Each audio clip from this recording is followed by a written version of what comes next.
Shift जब करूंगा जब मैं शिफ्ट कर पाऊंगा ये शिफ्ट ऐसे होंगी जैसे आर्ट टैब हुई आर्ट आर्ट अच्छा अभी आपको ब्लैक पे चाहिए तो इसमें दबाऊं इसको दबाऊंगा जब तक ठीक है।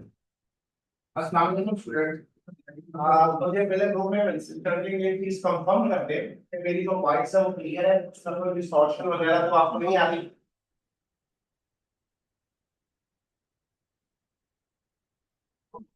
बेटा ग्रुप्स के अंदर मैसेज करके बताएं कि वॉइस में कोई डिस्टॉर्शन तो नहीं।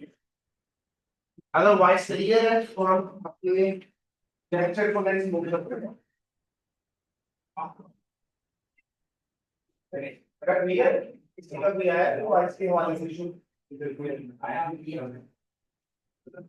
चले अज्यूम यही पहले के वॉइस क्लियर है, इसमें आपको कोई डिस्टॉर्शन वगैरह नहीं करना। नहीं अगर कोई प्रॉब्लम हो तो मैसेज आ जाएगा। मुझे ब्लैंक पेज चाहिए। एक तो मैं करके छोड़ सॉरी अभी तो सेटिंग कर चुकी हूँ।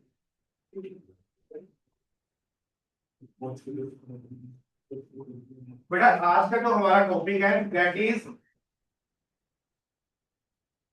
Investment property.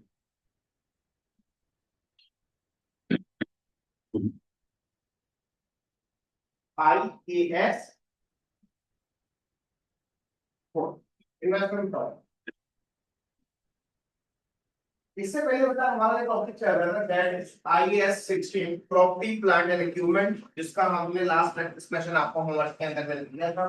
तो आज हम इससे नेक्स्ट मूव करते हैं अपना इन्वेस्टमेंट प्रॉपर्टी।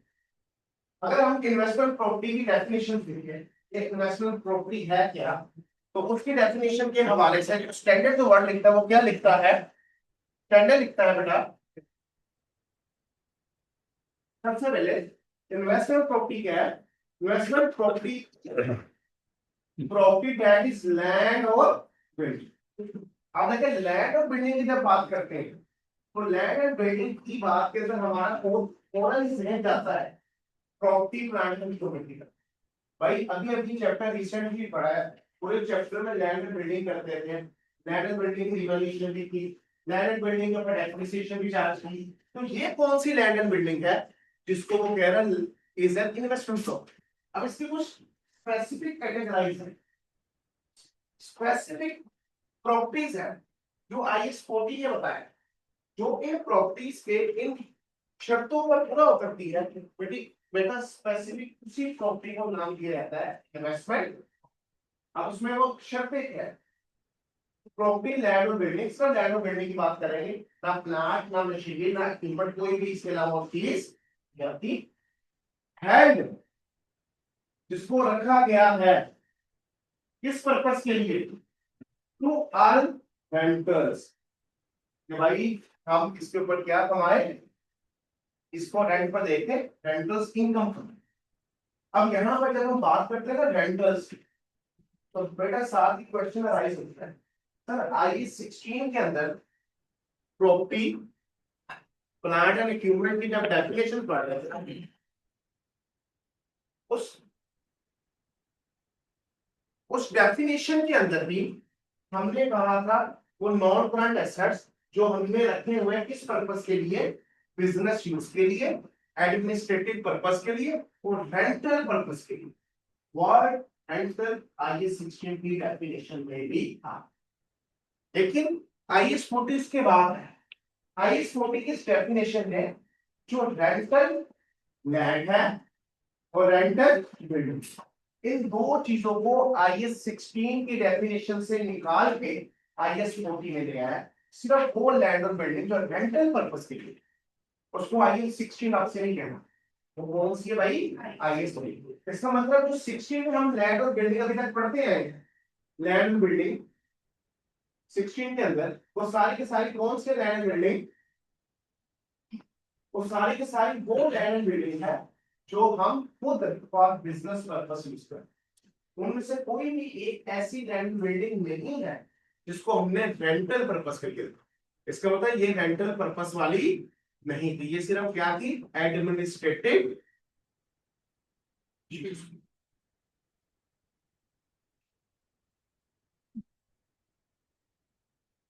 बेटा एक चीज में अनाउंसमेंट कर दो, हमने कल ग्रुप्स के अंदर एक मैसेज किया था आप लोगों को बड़ा क्लियर कि आप लोगों ने अपने नाम के साथ क्लास को ज्वाइन कर, यहाँ से क्लास से रिमूव करने में 1 मिनट के 1 सेकंड भी नहीं।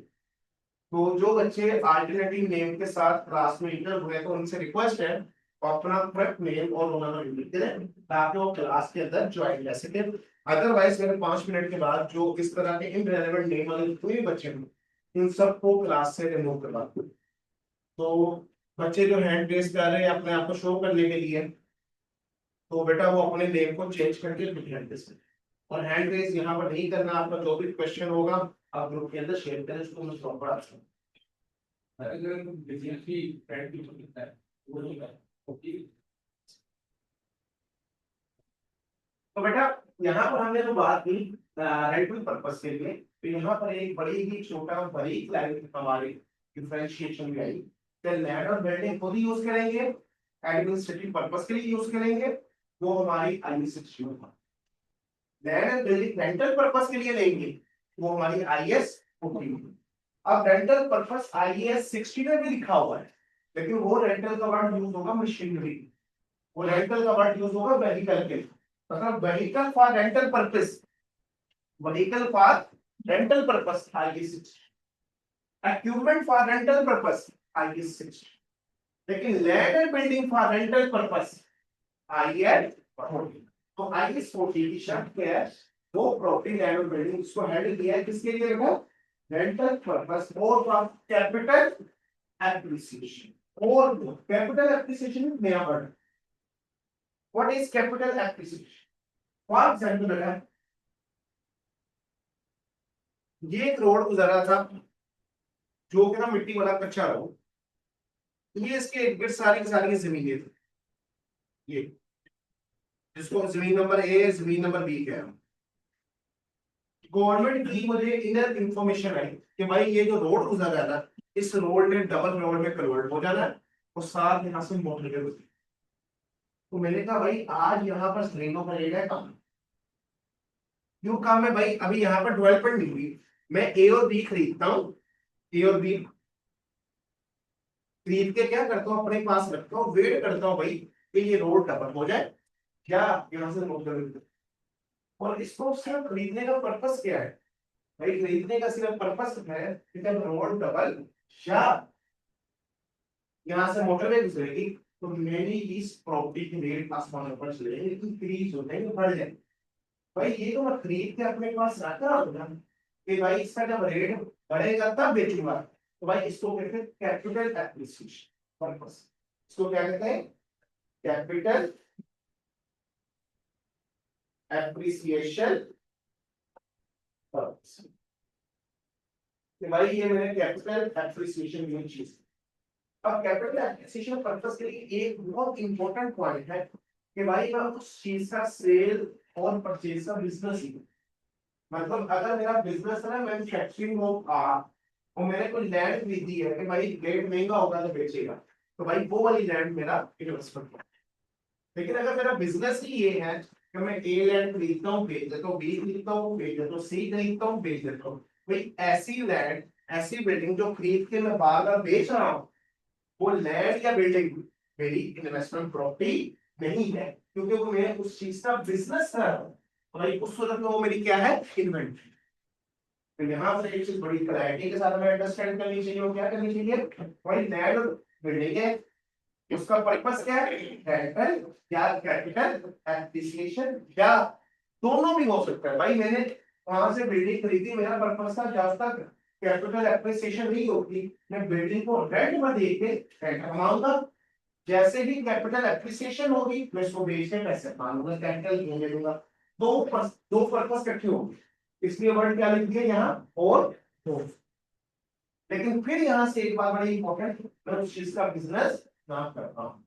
अगर मेरा business he land and building को रेंट पर देना है, तो भाई क्या लैंड एंड बिल्डिंग को खरीद के बेचना है, तो भाई अब वो खरीद के बेचना मेरी वो इन्वेंटरी है, मेरी इन्वेस्टमेंट प्रॉपर्टी है। तो बात करिए ये मसला बेटा, तो ये इन्वेस्टमेंट प्रॉपर्टी। और नेक्स्ट क्या है, एक और इसमें एग्जम्पशन है, रेदर देन इसमें चीजों को शामिल नहीं करना। किसको शामिल नहीं करना?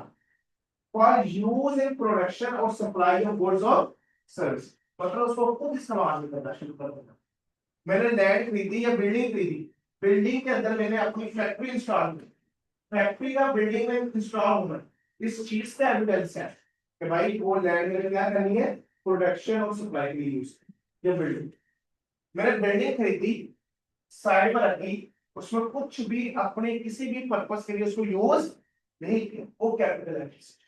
लेकिन अगर बिल्डिंग नहीं तो उसको यूज करना शुरू कर दिया, तो भाई वो इन्वेस्टमेंट प्रॉपर्टी नहीं, आईएएस 16 वाली प्रॉपर्टी है, जिसको हम ऑनर ऑक्युपाइड प्रॉपर्टी कहते हैं, IAS 16। for administrative purpose or for the sale in the ordinary course of business। तो एट दैट तीन चीजें कंक्लूड हुई। इन्वेस्टमेंट प्रॉपर्टी क्या है मेरा बेटा, लैंड और बिल्डिंग। पहली शर्त। दूसरी शर्त क्या है, उस लैंड और बिल्डिंग को सिर्फ किस लिए रखा हुआ है, रेंटल पर्पस और कैपिटल एप्रिसिएशन के थ्रू। और तीसरी शर्त कि भाई उसको ना मैं खुद यूज कर रहा हूँ, ना एडमिनिस्ट्रेटिव पर्पस के लिए रखा हुआ है, ना उसको बेचने के लिए लिखा हुआ है। तो भाई जब ये तीन शर्तें पूरी नहीं होंगी, ये जो आखिरी बात है, तो भाई ऐसी प्रॉपर्टी जो रेंटल एप्रिसिएशन के लिए है प्लस उसके ऊपर कैपिटल एप्रिसिएशन के लिए ली है, और वो लैंड और बिल्डिंग है, लेकिन उसको हमने एडमिनिस्ट्रेटिव पर्पस या इन चीजों के लिए नहीं रखा हुआ, तो बेटा ऐसी प्रॉपर्टी को इन्वेस्टमेंट प्रॉपर्टी। बात क्लियर? अब इस यहाँ तक किसी को कोई क्वेश्चन है, कोई कंफ्यूजन है इन्वेस्टमेंट प्रॉपर्टी और आईएएस 16 के दौरान, क्या इन्वेस्टमेंट प्रॉपर्टी क्या आईएएस 2 के दौरान, तो बेटा आप थोड़ा क्वेश्चन यहाँ पर रेज कर सकते हो। क्वेश्चन रेज करने के लिए ग्रुप में मैसेज, मैं 2 मिनट वेट करूंगा, ग्रुप के मैसेज भी लिखूंगा, अगर कोई मुझे मैसेज रिसीव नहीं हो रहा तो हम नेक्स्ट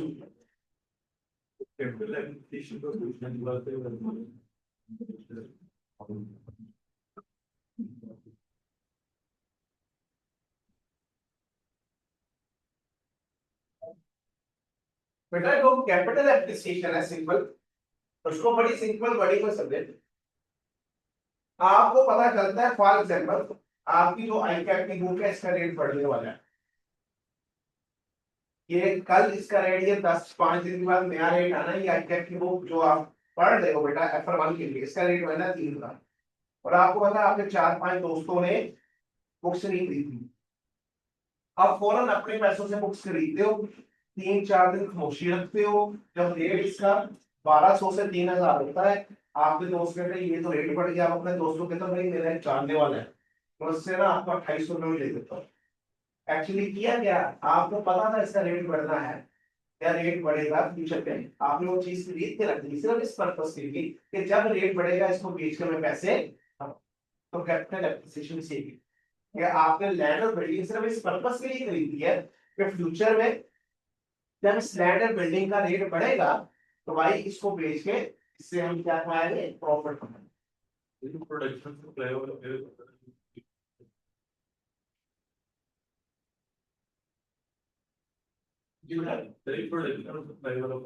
प्रोडक्शन और सप्लाई से बात। अब देखिए मैंने एक बिल्डिंग खरीदी है, मेरा काम है मैन्युफैक्चरिंग ऑफ व्हीकल। जब मैन्युफैक्चरिंग ऑफ व्हीकल है तो भाई मैन्युफैक्चरिंग ऑफ व्हीकल के लिए तो मशीनरी इंस्टॉल करनी पड़ेगी, मशीनरी में बाहर रोड पर तो इंस्टॉल नहीं करूंगा, मशीनरी इंस्टॉल होगी मेरी बिल्डिंग के अंदर। भाई अगर बिल्डिंग में मशीनरी इंस्टॉल होगी है तो ऐसी बिल्डिंग जिसमें मशीनरी इंस्टॉल हो और उस मशीनरी की मदद से मैं अपने गुड्स एंड सर्विसेज बना रहा हूं, तो भाई ऐसी बिल्डिंग भी मेरी प्रॉपर्टी प्लांट एंड इक्विपमेंट में आएगी, इन्वेस्टमेंट प्रॉपर्टी है। मतलब जिस बिल्डिंग को खुद यूज कर दिया वो मेरी इन्वेस्टमेंट प्रॉपर्टी नहीं। अगर ना किया था नहीं बेटा, अगर ये ना आपको मेरा इरादा है खुद यूज करने का, इरादा फाइनल अभी यूज नहीं किया, 2 माह के बाद करना है, तो भाई आईएएस 16, वो आईएएस 16 आपका इरादा है भाई कैपिटल एप्रिसिएशन के लिए रखना है भाई, वो क्या है IS 40। अब इसमें देखिए आपका इरादा है आपने खुद यूज करना है, वो है IAS 16 property plant and equipment इरादा है।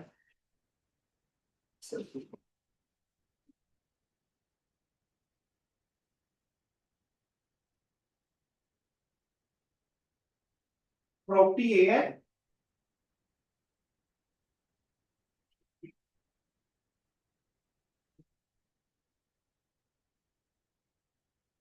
आपका इरादा है बेटा कि इसको खुद यूज करें। जैसे खुद यूज करने का सोचा तो ये किसमें चलेगी, IAS 16 PP में। आपने इसको 1 साल 1.5 साल यूज किया, आपको 1 1.5 साल के बाद आपने कहा भाई आज के बाद इसको खुद यूज नहीं करना, सोच लिया भाई ये अब मेरे खुद यूज नहीं करना, ये मैं अब कैपिटल एप्रिसिएशन या रेंटल पर्पस के लिए रखूंगा। बेशक चीज पहले की पड़ी है, डिसीजन चेंज कर दिया आपने, इस प्रॉपर्टी को जो आगे 16 में था इसको आपने फ्री भी कर दिया, इस पर जो मशीनरी लगी थी वो मशीनरी भी आपने खत्म कर दी।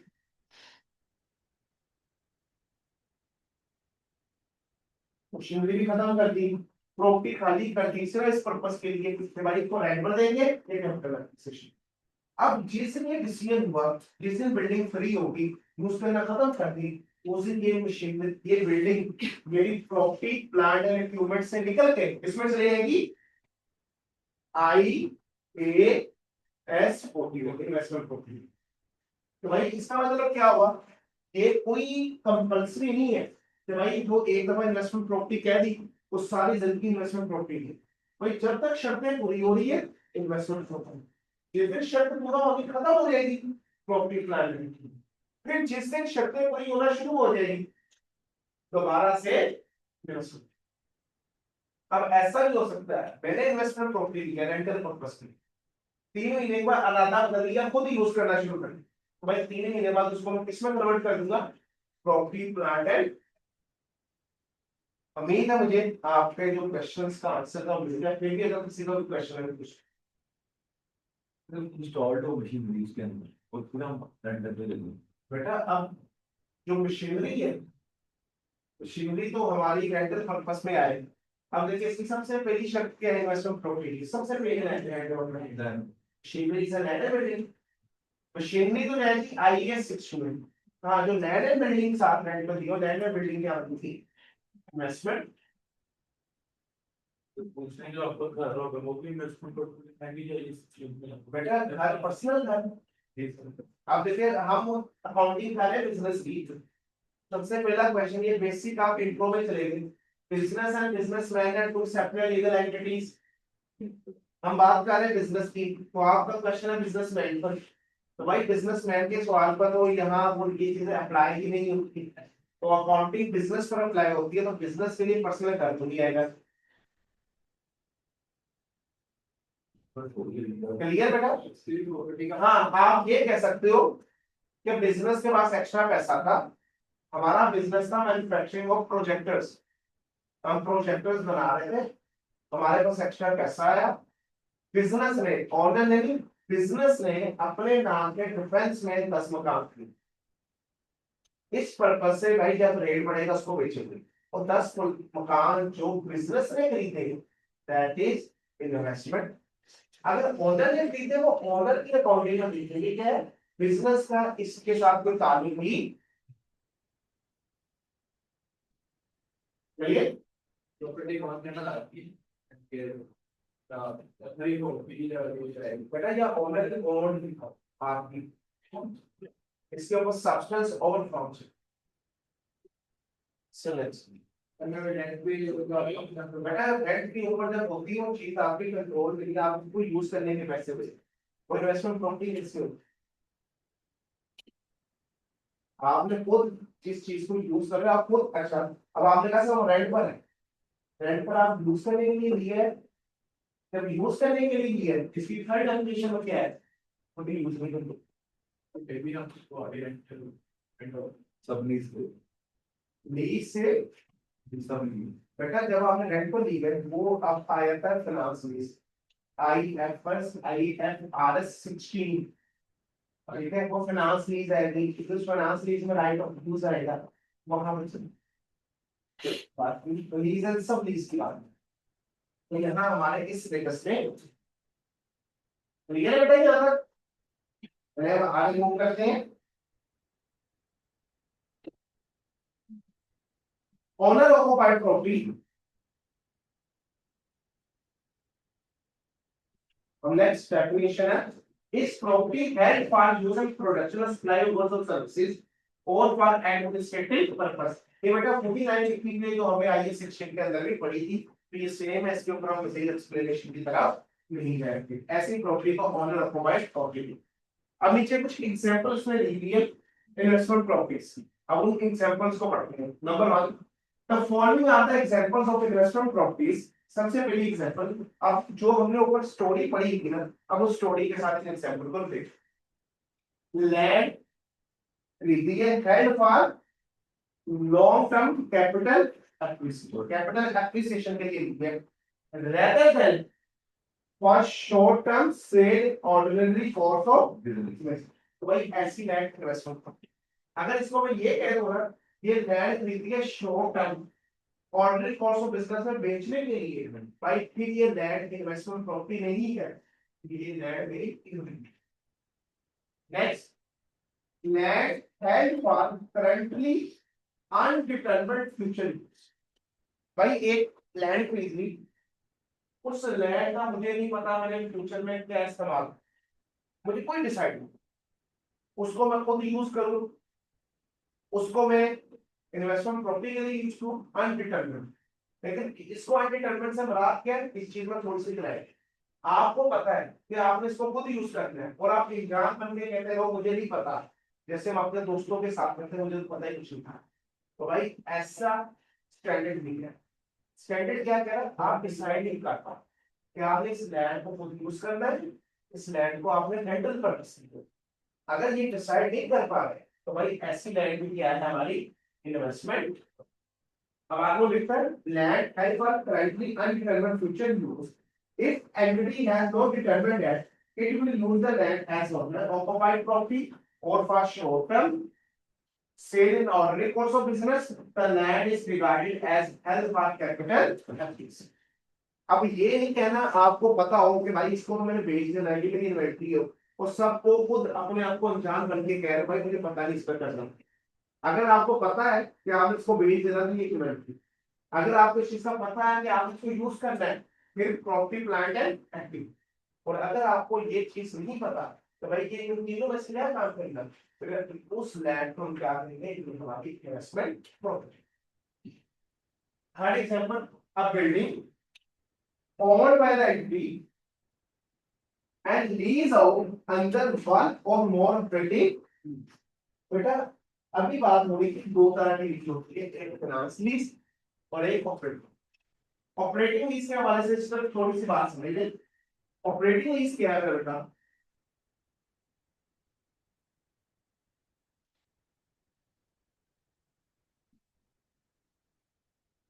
भाई मुझे चाहिए कि मशीनरी, बिल्डिंग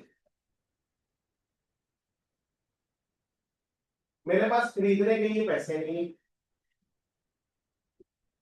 मैं जाता हूँ मिस्टर सी के पास, मिस्टर सी के पास बिल्डिंग पड़ी हुई है, मिस्टर सी को कहता भाई ये बिल्डिंग मुझे यूज करने के लिए दो। मिस्टर सी कहता है ठीक है भाई आप बिल्डिंग ले लो। मिस्टर सी ने, मैं हूँ मिस्टर ए, मिस्टर ए को रेंट के ऊपर ये बिल्डिंग रेंट।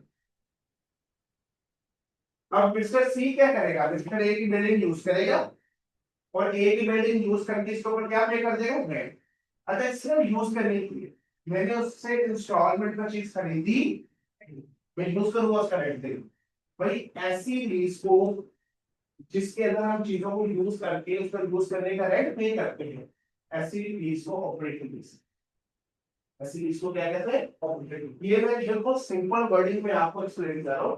FR2 में जाके इसमें टेक्निकल चीजें काफी ऐड होगी, ऑपरेटिंग लीज में मजीद चीजें ऐड होगी, फिर डिफाइन करेंगे। लेकिन टेक्निकली अगर हमें बताऊं, ऐसी लीज जिसमें सिर्फ चीजें रेंट पर यूज की, फाइनेंस लीज सिंपल वर्ड में समझा रहा हूं, उसमें भी नेक्स्ट टेक्निकल पॉइंट आएंगे। फिर फाइनेंस लीज ऐसी लीज जिसको हम इंस्टॉलमेंट पर चीज ले लेते हैं। अब इसमें चीज को खरीदना फाइनेंस लीज में लाजमी नहीं हो सकता, चीज हम खरीद रही है, हो सकता है हम चीज ना भी खरीदे, दोनों ऑप्शन हो सकते हैं। लेकिन वो फाइनेंस लीज नॉर्मली उसके अंदर चीज को खरीद लेना है, और ऑपरेटिंग लीज को थोड़े टाइम के लिए, कुछ अर्से के लिए हम रेंट पर उस चीज को यूज करते हैं उसके पैसे, यहाँ तक आपके पास में है। तो इसका मतलब क्या होता है ना, अगर आपने कोई बिल्डिंग ली है और बिल्डिंग लेके आप उसको किस लिए देना चाह रहे हो, ऑपरेटिंग लीज के ऊपर, मतलब बिल्डिंग आप लोगों को रेंट पर दे रहे हो, तो भाई वो बिल्डिंग जिसको हम रेंट पर दे रहे हैं, बिल्डिंग आपकी कौन सी है, इन्वेस्टमेंट। अच्छा, यहाँ वर्ड ऑपरेटिंग लीज लिखने का पर्पस ये है, जब हम फाइनेंस लीज लिखते हैं ना, तो फाइनेंस लीज की सूरत में वो एसेट मेरा नहीं एसेट रहता, खत्म हो जाता। जब एसेट खत्म हो जाता है तो इन्वेस्टमेंट प्रॉपर्टी ही नहीं है। ऑपरेटिंग लीज के अंदर एसेट खत्म नहीं होता, इसलिए इसमें ऑपरेटिंग लीज का वर्ड स्पेसिफिकली यह सिंपल वर्ड, हर वो प्रॉपर्टी जो रेंटल पर्पस के लिए दी जाए वो कौन सी प्रॉपर्टी है। B part, a building that is vacant, ऐसी बिल्डिंग जो खाली है but is rent to be lease on under one और मोर कैटेगरी।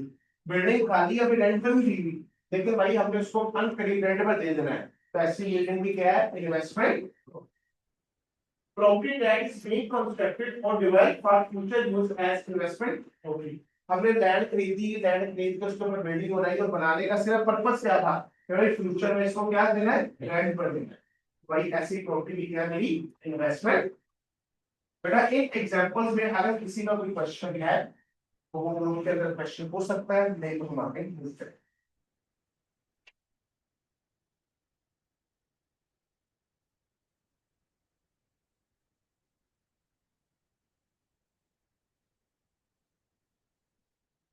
ऑपरेटिंग लीज का एग्जांपल।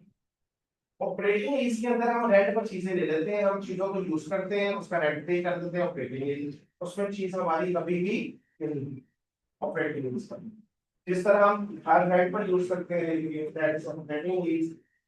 गाड़ी हमने कहीं जाना आउट ऑफ सिटी, बार बार हम रेंट पर गाड़ी ले लेते हैं, that is also operating lease. लेकिन गाड़ी यहाँ पर एक चीज समझिए, मैं गाड़ी की एग्जांपल तो देती है, गाड़ी की एग्जांपल सिर्फ ऑपरेटिंग लीज समझाने के लिए, गाड़ी ऑपरेटिंग लीज वाली को आपने इन्वेस्टमेंट प्रॉपर्टी नहीं कहना, क्योंकि इन्वेस्टमेंट प्रॉपर्टी की पहली शर्त है वो लैंड और बिल्डिंग।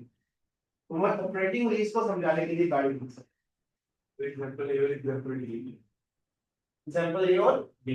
बी, इन दोनों में ये दोनों एग्जांपल एक दो बहुत। एग्जांपल नंबर ए में land held for long term, land खरीदी है किस पर्पस के लिए, कि भाई कुछ अर्से लॉन्ग टर्म से बना 2 4 5 साल के बाद उसकी वैल्यू बढ़ेगी, जब वैल्यू बढ़ेगी तो भाई उसको बेचेगा, ये उसका मेन पर्पस है।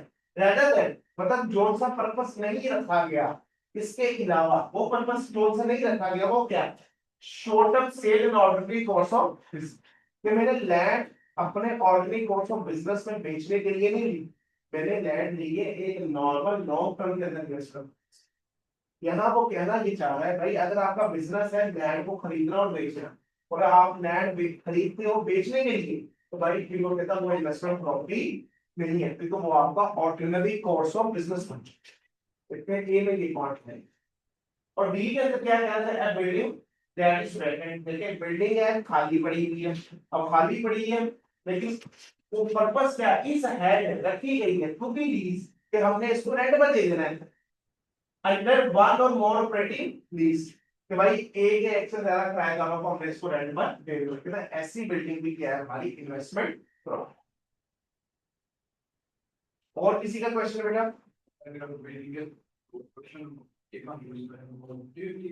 आप क्वेश्चन आया नेक्स्ट बच्चे का, सर अगर बिल्डिंग की मेरी 6 मंजिला की, उस 2 मंजिला की 6 मंजिला की हमारी, उस 6 मंजिला में से 2 मंजिले में खुद यूज कर रहा था, 4 उसके जो पार्टीशन थे, पार्ट थे 4 पार्ट, फिर 4 फ्लोर को मैंने रेंट पर दिया, 2 खुद यूज कर रहा था और 4 उसके फ्लोर रेंट पर दिए थे।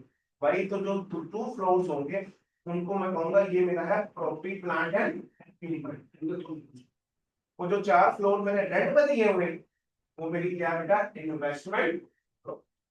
अब इसको मैं करूंगा क्या भाई, पूरी बिल्डिंग की कॉस्ट लूंगा। लेट वो बिल्डिंग मैंने खरीदी थी 1000 मिलियन में, तो भाई जो 2 फ्लोर की कॉस्ट है वो लैदा कर दूंगा, जो 4 फ्लोर की कॉस्ट है वो लैदा कर दूंगा। 2 फ्लोर की कॉस्ट प्रॉपर्टी प्लांट में बच जाएगी और 4 फ्लोर्स की कॉस्ट हमारी इन्वेस्टमेंट प्रॉपर्टी। यहाँ से बात क्लियर बेटा। इस पॉइंट के ऊपर किसी का पॉइंट, अगर कॉस्ट की सेपरेशन पॉसिबल ना हो कि भाई 2 फ्लोर की कितनी है 4 फ्लोर की कितनी एरिया कितनी है, भाई किसमें ज्यादा वैल्यू। अगर हमें इस चीज का अंदाजा हो एस्टिमेट लगे कि भाई हम ज्यादा यूज कर रहे हैं रेंट पर कम एरिया, तो उस सारी की सारी को ऐसा पीपी लेवल पे। और अगर हमें इस चीज का अंदाजा हो कि भाई मैं ज्यादा रेंटल पर्पस से लोगों को कम यूज कर रहा हूँ और कॉस्ट को मैं सेग्रीगेट नहीं कर पा रहा, मजबूरी है, तो भाई जब कॉस्ट सेग्रीगेट नहीं कर पाओगे तो उस सूरत में भाई क्या करना पड़ेगा मुझे, जो ज्यादातर पोर्शन रेंटल के लिए यूज हुआ है तो मुझे सारी की सारी प्रॉपर्टी को एज इन्वेस्टमेंट प्रॉपर्टी। तो भाई वो डिपेंड करेगा फिर ज्यादा किस पर्पस के लिए यूज होगी, रेंटल पर्पस ज्यादा है इन्वेस्टमेंट प्रॉपर्टी, अगर खुद यूज ज्यादा है फिर प्रॉपर्टी प्लांट है। और अगर आप सेग्रीगेट कर सकते हो तो प्रायोरिटी सेग्रीगेशन। ठीक है। अब नेक्स्ट इसकी कुछ एग्जांपल है बेटा कि इनको हमने भाई इन्वेस्टमेंट प्रॉपर्टी नहीं कहना, स्पेसिफिकली मेंशन करना। वो कौन सी एग्जांपल है number 1, property intended for sale in ordinary course of business. तो भाई हमने प्रॉपर्टी खरीदी है इसको अपने ऑर्डिनरी कोर्स ऑफ बिजनेस के लिए खरीदा गया है ताकि हम उसको बेच सकें। भाई ऐसी प्रॉपर्टी क्या है इन्वेंटरी, IAS।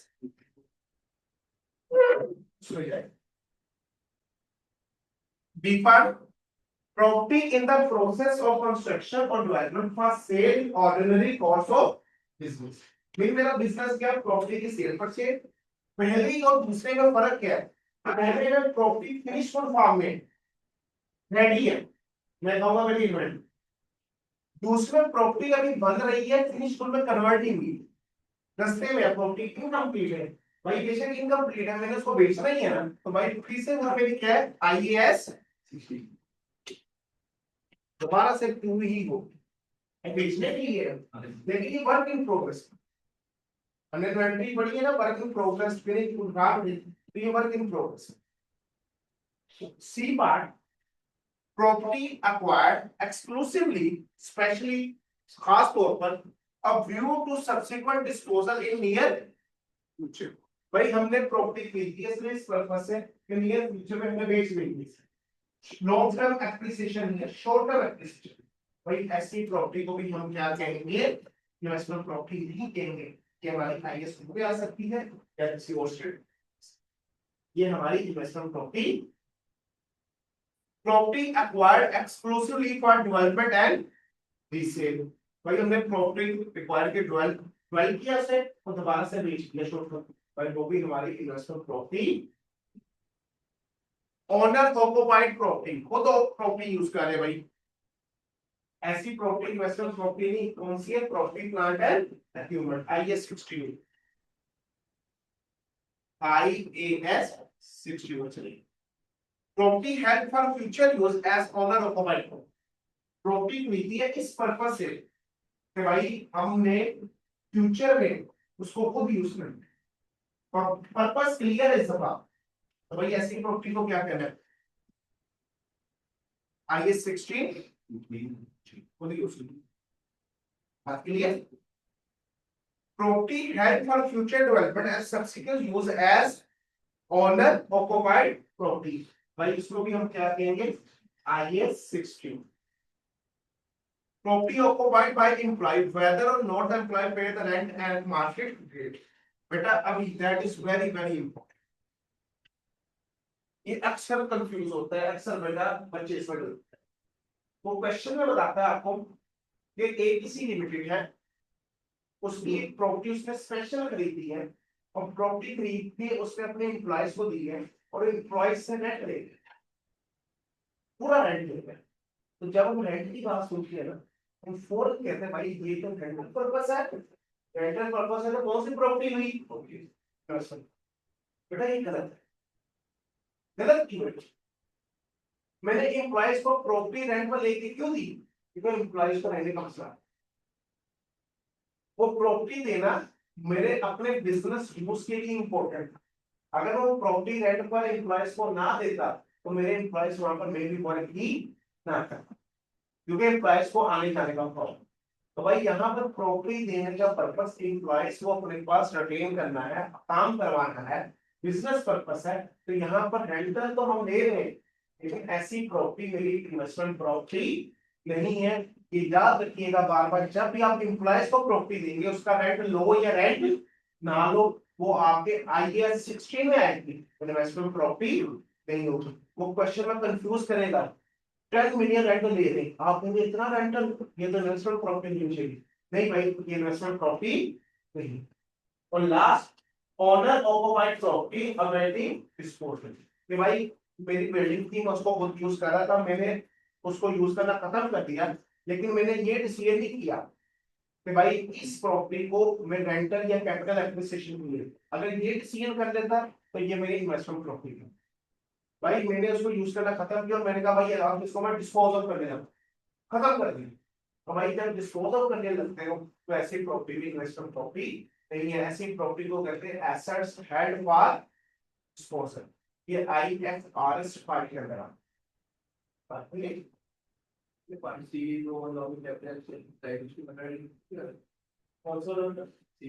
सी किसके साथ?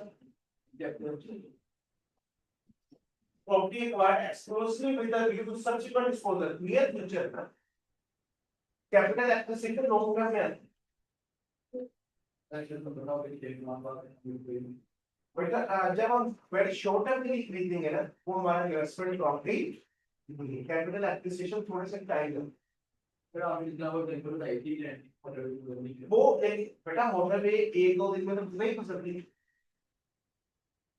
आप डिसाइड करो 2-2.5-3 साल लगेंगे इंसान के लिए। ये तो एक एग्जांपल दिया सब्सीक्वेंट इंक्रीज की।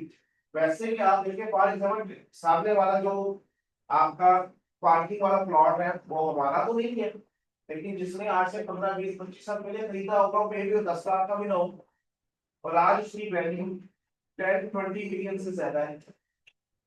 विद पैसे और टाइम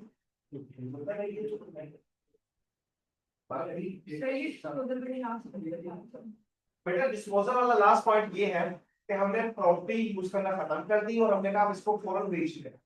तो जब तक वो बिकती नहीं है ना, बेचने के लिए रखी हुई है, हम डिसाइड हो चुका है ऐसी प्रॉपर्टी को इन्वेस्टमेंट प्रॉपर्टी। अब देखिए इसको हमने कैपिटल एप्रिसिएशन के लिए नहीं रखा हुआ, हम तो बेचने बिक नहीं रही थी। कैपिटल एप्रिसिएशन से हमारा को रखी प्रॉपर्टी इस नियत से भाई इसका रेट बढ़ेगा तो बेचेंगे। और जो अवेटिंग डिस्पोजल है, वो अवेटिंग डिस्पोजल से हम बेचना चाह रहे हैं, बिक नहीं रही चीज, इसलिए इसको अवेटिंग डिस्पोजल में। ये जो डी पॉइंट है तो ये wide fulfilling for capital use है। प्लीज वाले स्कूल में लीजिए बेटा हम जो या डेवलप करके आगे भेज देना, डेवलप करके आगे भेज देना है, क्योंकि मेरा बिजनेस नहीं होगी, रीसेल कारोबार। सर मेरा प्रोजेक्ट करना है, अरे इसमें से विधि में डॉक्टर नहीं आगे तक तो बेटा जो इन्वेस्टमेंट प्रॉपर्टी होती है वो अदर देन बिजनेस की जब बात की जाती है, खरीद के रेंट पर दे दो या खरीद के रेंट पर रेट बढ़ेगा नहीं। जब खरीद के डेवलपमेंट करोगे तो वो एक बिजनेस नया बन गया अदर देन बिजनेस। यार अगर आप इन्वेस्टमेंट प्रॉपर्टी के अंदर वैल्यू ऐड करते हैं, जैसे एक बिल्डिंग जैसा के अंदर हम एसी यूनिट्स की कॉल करवा दें, तब वो भी आईएस उसकी भी मूव कर जाएगी। अब एसी यूनिट जो से है वो लैंड एंड प्रॉपर्टी और बॉडी रखा है, वो इसमें है तो ये एक्चुअली फिर वो आपको बिजनेस बन जाएगा। एक्चुअली बॉडी की बिजनेस में आती है। बेटा आप देखिए मेरे जो लैंड को गैलरी वाले हैं, वहां देखो उन्होंने बेचने में कोई बिल्डिंग स्टैब्लिश हुई, सारा कुछ करा है, उन्होंने कहा रेंट पर आ गए, भाई उनका बिजनेस ही है। ये लैंड एंड बिल्डिंग किन की है? जिनका काम है कपड़े का, पैसे एक्स्ट्रा है, बिल्डिंग खरीद पर रेंट पर दे, उनके लिए मशीन को बिल्डिंग खरीद के रखने रेट बढ़ेंगे, बेच देंगे उन जिनका काम ही बिल्डिंग खरीद के उसको फर्निश करके एसी लगा के गार्ड लगा के आगे रेंट पर देना, ये उनका इनकम बिजनेस है, ये उनका नॉर्मल पोर्शन है।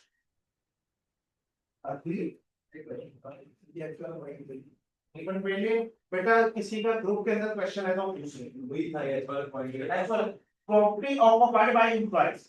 बेटा अगर हमने अपने एम्प्लॉयज को प्रॉपर्टी दी है, वो एम्प्लॉयज उसका रेंट पे कर रहे हैं, एम्प्लॉयज उसका रेंट पे नहीं कर रहे, जो भी सूरत होगी वो इन्वेस्टमेंट प्रॉपर्टी नहीं है, वो हमारी ओनर ऑक्युपाइड प्रॉपर्टी है। IAS 16 है ये प्रॉपर्टी, IAS।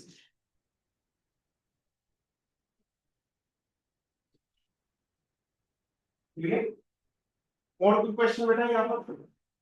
हमारे पास एक प्रॉपर्टी पड़ी हुई है, हमने उसको किसी दूसरे को दे दिया कि तुम अपना जो रेंट पे दे दिया कि तुम अपनी जो मटेरियल है यहाँ, लेकिन हमने सारा अपने मटेरियल यूज कर रहा हूँ, बेटा वो हम खुद ही यूज में आते उसको रेंट को दिया हुआ है। हैं, उसको खुद भी तो यूज कर रहे हैं। वही पहले वाला रूल भाई, एक चीज रेंटल पर्पस के लिए भी खुद भी यूज कर रहे हो तो सर्टिफिकेट करना पड़ेगा। आप इसको आप जिस तरह मर्जी गोदाम में ले लो, जिस तरह मर्जी ले लो, हर जगह ये रूल है।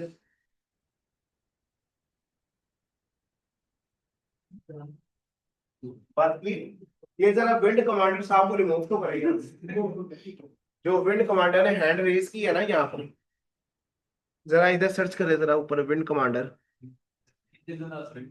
वो खुद ही चले गया देखो यार। चला लो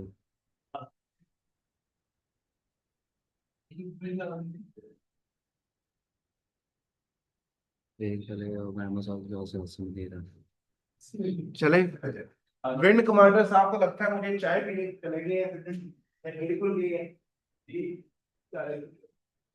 ये बेटा और कोई क्वेश्चन किसी का? चले, अगर कोई फिर भी क्वेश्चन हो तो वो ग्रुप के अंदर मैसेज कर दीजिएगा, मैं इंशाल्लाह उसका आंसर दूंगा। आज हमारी इन्वेस्टमेंट प्रॉपर्टी की डिस्कशन करेंगे। इन्वेस्टमेंट प्रॉपर्टी होती क्या है, इन्वेस्टमेंट प्रॉपर्टी में आता क्या है। कल आप इन्वेस्टमेंट प्रॉपर्टी से नेक्स्ट कॉस्ट शुरू करेंगे।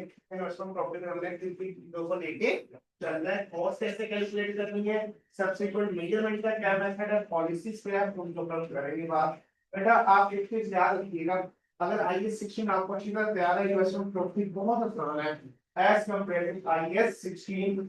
हाफ इन्वेस्टमेंट प्रॉपर्टी को उसके साथ मैच करते हैं। आती है ये बेटा। चले अल्लाह हाफिज, कल हम इंशाल्लाह इस टाइम पर आपके साथ क्लास में मिलेंगे।